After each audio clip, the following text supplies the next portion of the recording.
ये नहीं कि मैं बोल दिया तो ये घमंड है। घमंड पता भी नहीं कि घमंड होता क्या है, लेकिन स्वाभिमान भी हर इंसान के होना अंदर बहुत जरूरी होता है। किसी भी इंसान के अंदर अगर स्वाभिमान ही नहीं है तो इंसान किस बात का। लेकिन सब होने के बाद हमारे अंदर संस्कार होना चाहिए, अपने से बड़ों का सम्मान करना चाहिए, अपने से बड़ों का आशीर्वाद लेना चाहिए। ये बोला था बोला हम ये कहा कि हमारे भगवान भैया बहुत नेक दिल इंसान है, बहुत अच्छे विचार के इंसान है।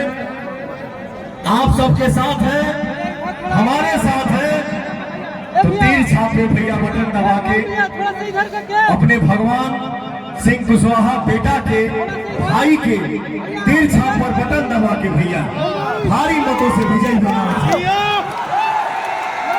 और एक बात को परिचय देवे के बाद हिजे कहीं हमारी तो घर में हाँ भाई को आप लोग विजयी बनाइए। इसके बाद एक भव्य कार्यक्रम होगा इसी मिट्टी में, जहां हमारे बिहार की जनता, जगदीशपुर की जनता देख के बोलेगा कि हाँ भोजपुरी संगीत होता, भोजपुरी कार्यक्रम होता है। तनी चलो वो देखा जाए। तो भैया भगवान सिंह कुशवाहा जी के आप लोग भारी मत से विजयी बनाओ जा।